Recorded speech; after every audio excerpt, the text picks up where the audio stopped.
Hello students, आज इस video में लेके आए हैं मल्टीपल चॉइस क्वेश्चंस की क्विज़। और जो इसमें चैप्टर लिया है वो क्लास 11th हिस्ट्री का चैप्टर नंबर 6 है और पाठ का नाम है 3 वर्ग यानी कि द 3 ऑर्डर्स। और इसमें जो सब टॉपिक है वो यूरोप में कृषि क्षेत्र में जो बदलाव आए थे उनसे संबंधित है। तो पहले भी हम इस पार्ट से 4 जो पार्ट लेके आए हैं 10-10 क्वेश्चंस के क्विज़ का। और ये सभी क्वेश्चंस जो हैं परीक्षाओं में बहुत उपयोगी हैं, बार बार पूछे जाते रहे हैं।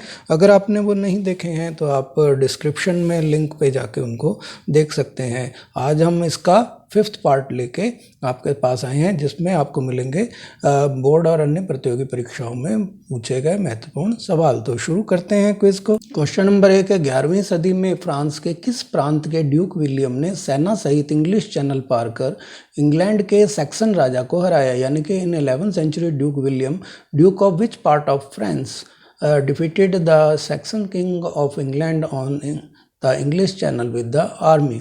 तो ऑप्शन ए है नॉर्मैंडी, बी है ब्रेतागे, सी है पेरिस और डी है चमगे। तो आपको बताना है कि ABCD में से वो कौन सा प्रांत है फ्रांस का जिसके ड्यूक विलियम ने इंग्लैंड के सैक्सन राजा को इंग्लिश चैनल पार करके हराया था। तो उसके लिए आपका समय शुरू हो रहा है अब।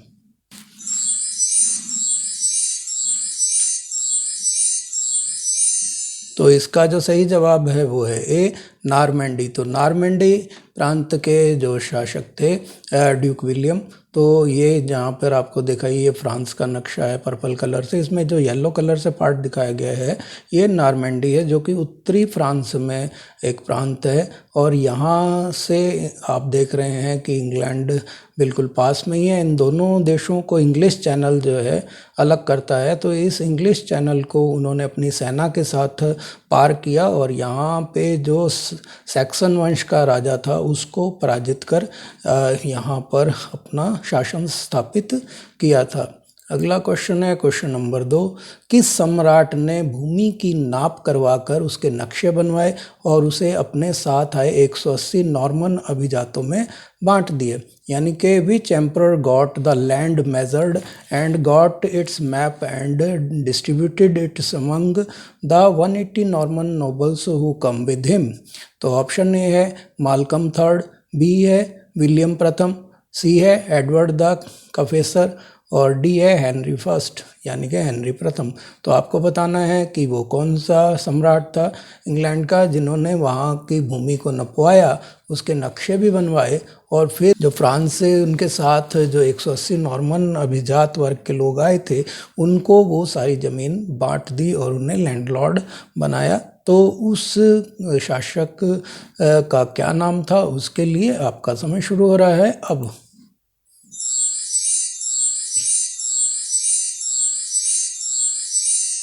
तो इसका सही जवाब है बी, जो यहाँ पे चित्र में दिखाए गए हैं विलियम प्रथम। तो ये विलियम प्रथम वही हैं जो नॉर्मंडी के ड्यूक थे और उन्होंने वहाँ के सैक्सन राजा को हराकर वहाँ पर अपना शासन स्थापित किया था। तो इन्होंने अपने वहाँ की सारी भूमि को नपवा कर उसके नक्शे बनवाए और उनके साथ सेना के साथ जो 180 नॉर्मन अभिजात वर्ग के लोग आए थे उनको वो सारी ज़मीन जो है बांट दी और वो ही लोग जो हैं लॉर्ड कहलाए। इस तरह से सामंतवाद की स्थापना का श्रेय जो है विलियम प्रथम को जाता है। अगला क्वेश्चन है क्वेश्चन नंबर 3, 11वीं सदी से यूरोप में कृषि कार्य क्यों बढ़ गया था? यानी कि why did agriculture work increase in Europe from the 11th century? तो ऑप्शन ए है शीतकाल समाप्त होने के बाद गर्माहट का दौर शुरू हो गया था यानी कि the warm up period began after the winter season was over. B है वन क्षेत्र कम और कृषि क्षेत्र बढ़ गया यानी कि forest area decreased and agriculture area increased. C है मिट्टी पर पाले का असर कम होने से उपज बढ़ गई यानी कि reduce in Frost on soil increase yield. और डी है उपरोक्त सभी यानी कि ऑल ऑफ द अबव। तो आपको बताना है कि ABCD में से वो कौन सा कारण था जिसके कारण जो 11वीं सदी में यूरोप में कृषि कार्य जो है वो बढ़ गया था। तो इसके लिए आपका समय शुरू हो रहा है अब।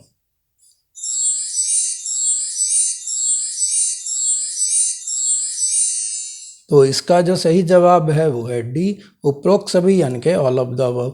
यानी कि यूरोप में 11वीं सदी में कृषि कार्य क्यों बढ़ गया था, उसके कारण ए, बी और सी तीनों ही हैं। क्योंकि 5वीं शताब्दी से 10वीं शताब्दी तक वहाँ पर कड़ाके का शीतकाल होता था, जिसकी वजह से ज़्यादातर भूमि जो है वो बर्फ़ से या ढकी रहती थी, और जो ग्रीष्म का समय होता था, यानी कि धूप के निकलने का समय होता था, वो दिन का जो काल होता था वो बहुत छोटा हो गया था, जिसकी वजह से कृषि कार्य जो है वो ज़्यादा अच्छे से नहीं हो पाता था। लेकिन 11वीं शताब्दी आते आते मौसम में परिवर्तन हुआ और जो है गर्मी बढ़ने लगी, और जो बर्फ़ का पड़ने का टाइम था, शीतकाल का टाइम था, जो लंबे शीतकाल होते थे वो छोटे होने लग गए और ग्रीष्म काल जो है वो बड़े होने लग गए, जिसकी वजह से जो है वहाँ पर वनस्पतियाँ उगनी शुरू हो गई। साथ ही साथ जो वन क्षेत्रों की कटाई करके भी कृषि क्षेत्र को बढ़ाया गया, और क्योंकि सर्दी कम पड़ने लग गई थी इसलिए पाला भी कम पड़ता था, इस वजह से भी उपज बढ़ गई थी। तो इस तरह से ये तीनों कारण ABC इसके सही कारण है, इसीलिए उपरोक्त डी वाला डी ऑप्शन सही है। अब अगले क्वेश्चन पे चलते हैं। क्वेश्चन नंबर 4 है, 11वीं सदी में यूरोप में कृषि कार्य दुष्कर क्यों था, यानी कि मुश्किल क्यों था। तो why was agriculture work difficult in Europe in the 11th century. तो ऑप्शन ए है, जुताई बैलों की जोड़ी से चलने वाले लकड़ी के हल से होती थी, यानी कि ploughing was done with the wooden plough run by a pair of oxen. और बी है, भूमि को 4 वर्ष में एक बार बड़ी मेहनत से खोदा जाता था, the land was dug hard once in 4 years। और सी है, कृषि भूमि को 2 भागों में बांटकर एक वर्ष आधे भाग पर और दूसरे में जो पड़ती जमीन पड़ी रहती थी, यानी कि जो खाली छोड़ दी जाती थी, तो दूसरे वर्ष उस भूमि पर खेती की जाती थी। यानी कि the agriculture land was divided into 2 parts, 1 year in half and the second year on the laying fallowed land. और डी है, उपरोक्त सभी, यानी कि ऑल ऑफ द अबव। तो आपको बताना है कि वो कौन सा वजह थी जिसकी वजह से वहाँ पे खेती करना 11वीं शताब्दी तक बहुत ही मुश्किल कार्य था। तो उसके लिए आपका समय शुरू हो रहा है अब।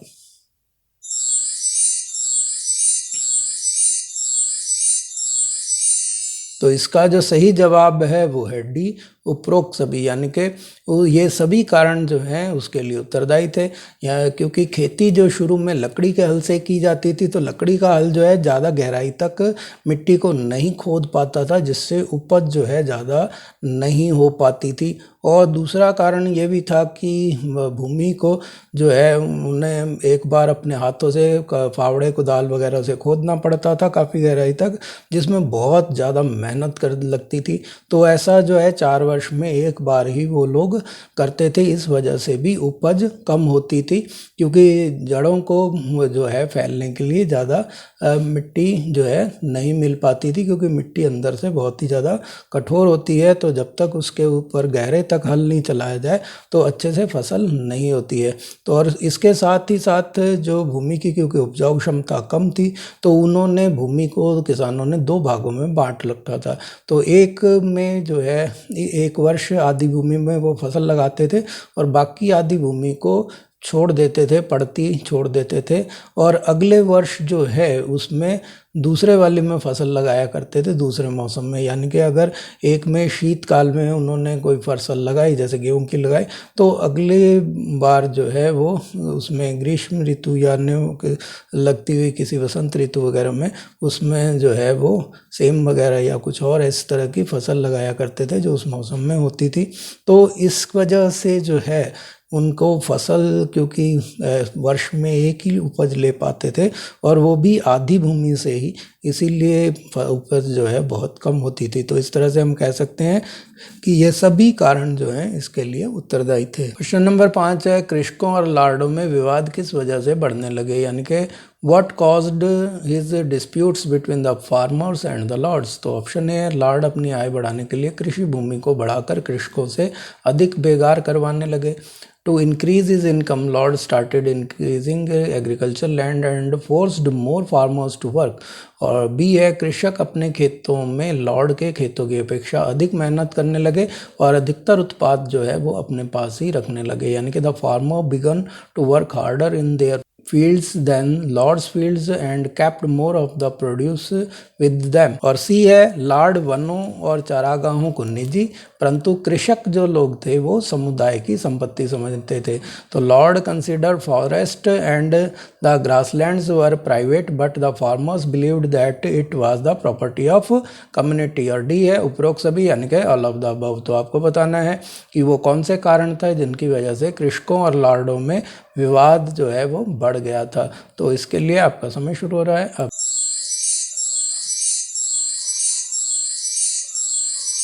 तो इसका जो सही जवाब है वो है डी, उपरोक्त सभी यानी कि ऑल ऑफ द अबव। तो ये सभी कारण थे जिनकी वजह से कृषकों और लॉर्डों में विवाद बढ़ गया था। एक तो ये कि क्योंकि भूमि की उपज कम होती थी और अपनी आय बढ़ाने के जुगाड़ में लॉर्ड लोग लगे रहते थे, तो उसका एक ही तरीका था कि वो अधिक से अधिक वनों को कटवा कर वहाँ पर कृषि क्षेत्रों में बदल देते थे।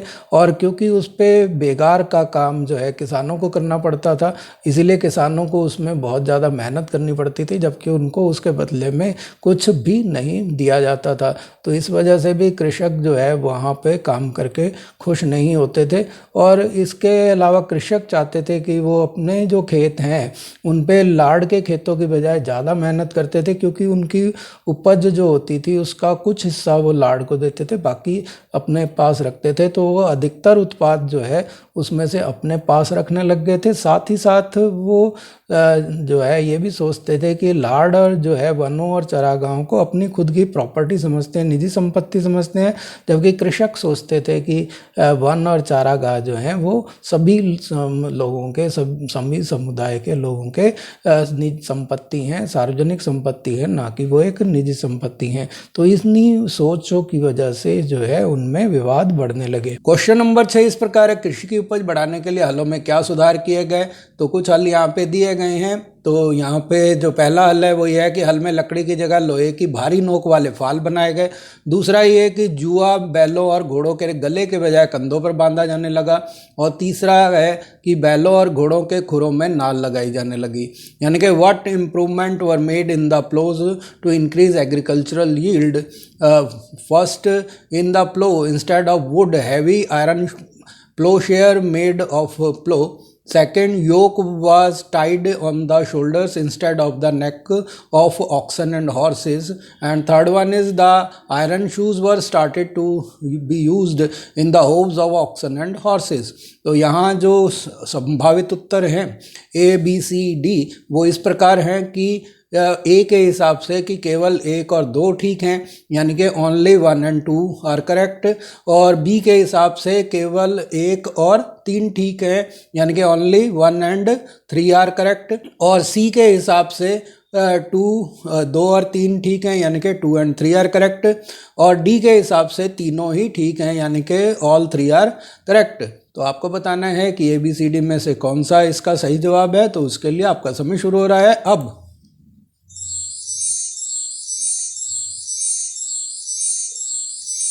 तो इसका जो सही जवाब है वो है डी, कि तीनों ही ठीक हैं, यानी कि ऑल 3 आर करेक्ट। तो इसका जो यहाँ पर आप देख रहे हैं कि कृषि की उपज बढ़ाने के लिए कुछ ऐसे सुधार किए गए कि जो हल का ये फाल होता है नीचे, ये पहले लकड़ी का होता था, जिससे मिट्टी जो है मामूली सी खुर्ची भर जाती थी और अच्छे से गहराई तक खुदाई नहीं होती थी। लेकिन जब भारी लोहे के और तीखे फाल जब इसमें लगाया जाने लगा तो अंदर गहरे तक मिट्टी खुदाई होने लगी, जिससे कि उपज बढ़ गई थी। साथ ही साथ जो जुआ होता है ये कंधे पर बैलों की जोड़ी के जो लगाते हैं, तो ये पहले गर्दन पे बांधते थे, जिसकी वजह से बैलों जो और या घोड़े जो भी जुताई में काम में आते थे वो ज़्यादा जोर नहीं लगा पाते थे। इसीलिए अब उस नए सुधार के हिसाब से उसे बैलों के कंधे पर बांधा जाने लगा, जिससे वो ज़्यादा जोर लगा के खेतों को जोत सकते थे। इससे भी सुधार हुआ। और एक और ये था कि जो बैल और घोड़े थे उनके खुरों में जो पैर होते हैं उनको खुर बोलते हैं, तो उनके नीचे इस तरह से नाल लगाई जाने लग गई। इससे जो है उनके जो चलने से जो उनको परेशानी होती थी खेतों में वो कम हो गई। तो इस तरह से इन तीनों सुधारों की वजह से जो है उनकी उपज जो है वो काफ़ी बढ़ गई थी। क्वेश्चन नंबर 7 है, कृषि के क्षेत्र में सबसे बड़ा क्रांतिकारी कदम क्या था, यानी कि what was the biggest revolutionary step in agriculture. तो ऑप्शन ए है, हल में लकड़ी की जगह लोहे की भारी नोक वाले हल बनाए गए। In the plough instead of wood heavy ploughshare made of iron plough. और बी है, हल का जुआ बैलों और घोड़ों के गले के बजाय कंधों पर बांधा जाने लगा, यानी कि yoke was tied on the shoulders instead of the neck of the oxen and horses. और सी है, बैलों और घोड़ों के खुरों में नाल लगाई जाने लगी, यानी कि the iron shoes were started to be used in the hooves of oxen and horses. और डी है, 2 खेत वाली व्यवस्था की अपेक्षा 3 खेत वाली व्यवस्था की शुरुआत हुई, यानी कि start the 3 farm system instead of 2 farm system. तो आपको बताना है कि किस वजह से जो है कृषि के क्षेत्र में बड़ा क्रांतिकारी परिवर्तन आया। तो उसके लिए आपका समय शुरू हो रहा है अब।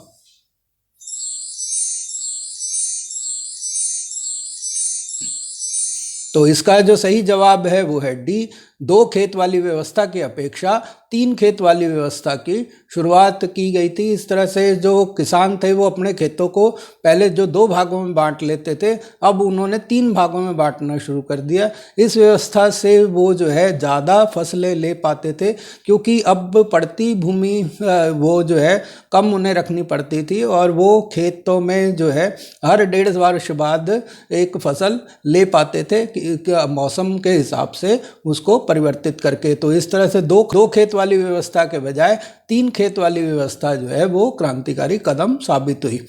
क्वेश्चन नंबर 8 है, 13वीं शताब्दी तक किसानों के खेत का औसत आकार 100 एकड़ से घटकर 20 से 30 एकड़ क्यों रह गया था, यानी कि by the 13th century why the average size of farm had reduced from 100 acres to 20 to 30 acres. तो ऑप्शन ए है, लॉर्ड ने भूमि छीनकर नाइट को दे दी थी, यानी कि लॉर्ड ने किसानों से भूमि लेकर नाइट्स को दे दी।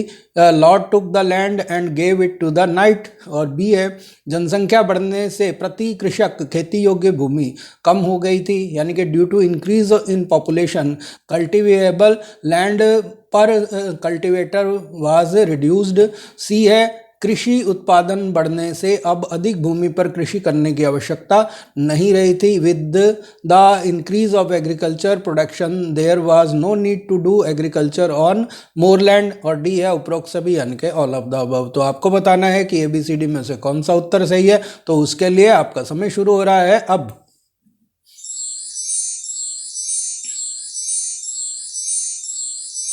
तो इसका जो सही जवाब है वो है सी, कि कृषि का उत्पादन जो है अब जब बढ़ने लग गया तो किसानों को ज़्यादा भूमि पर कृषि नहीं करनी पड़ती थी, क्योंकि वो अपनी ज़रूरत के लायक जो है कम भूमि में ही उत्पादन कर लेते थे। क्योंकि ज़्यादा भूमि पर खेती करने का मतलब बहुत ज़्यादा जो है वर्किंग आवर्स को लगाना होता था, बहुत ज़्यादा मेहनत करनी पड़ती थी। इसीलिए कृषि उत्पादन बढ़ने के साथ साथ किसानों ने कम भूमि पर कृषि कार्य करना शुरू कर दिया। इसी वजह से 100 एकड़ से घटकर कृषि जो खेत थे, किसानों के जो खेत थे, वो 20 से 30 एकड़ तक के रह गए थे। तो इसका सही आंसर हुआ सी। अब अगला क्वेश्चन है क्वेश्चन नंबर 9, 11वीं सदी से व्यक्तिगत संबंध जो सामंतवाद के आधार पर थे वो कमजोर क्यों पड़ने लगे थे, यानी कि from the 11th century why were the personal relation which were the basis of federalism started to weaken. तो ऑप्शन ए है, आर्थिक लेन देन मुद्रा में होने लगा, यानी कि economic transaction being in currency. B है, कृषकों के अत्यधिक दमन से, यानी कि excessive suppressions of farmer. B है, सामंतवाद के कमज़ोर होने से, यानी कि due to the weakening of feudalism. और डी है, कृषकों की मनमानी शुरू हो गई थी, यानी कि the arbitrariness of the farmer had begun. तो आपको बताना है कि ABCD में से कौन सा जवाब सही है। तो उसके लिए आपका समय शुरू हो रहा है अब।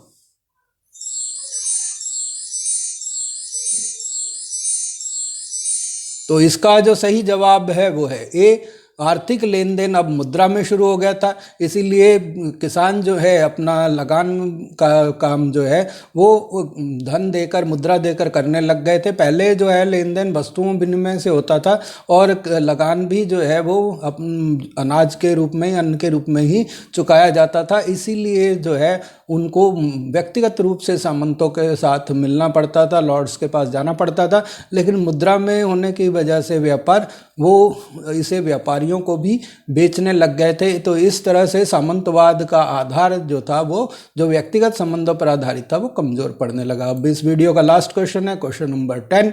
धन के बढ़ते उपयोग ने 1270 से 1320 के बीच सबसे अधिक किस चीज को प्रभावित किया?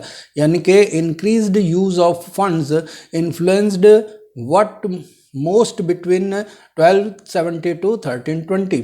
तो ऑप्शन ए है कि लोग लालची हो गए थे, पीपल बिकम ग्रीडी। बी है कृषि उत्पादों के मूल्य दुगने हो गए थे, prizes of agriculture product have doubled. और सी है भ्रष्टाचार बढ़ गया था, करप्शन इंक्रीज्ड। और डी है चोरियां ज़्यादा होने लग गई थी, थेफ्ट स्टार्टेड गेटिंग हायर। तो आपको बताना है कि 1270 से 1320 के बीच में धन का उपयोग बढ़ने से क्या सबसे अधिक प्रभावित हुआ? तो उसके लिए आपका समय शुरू हो रहा है अब।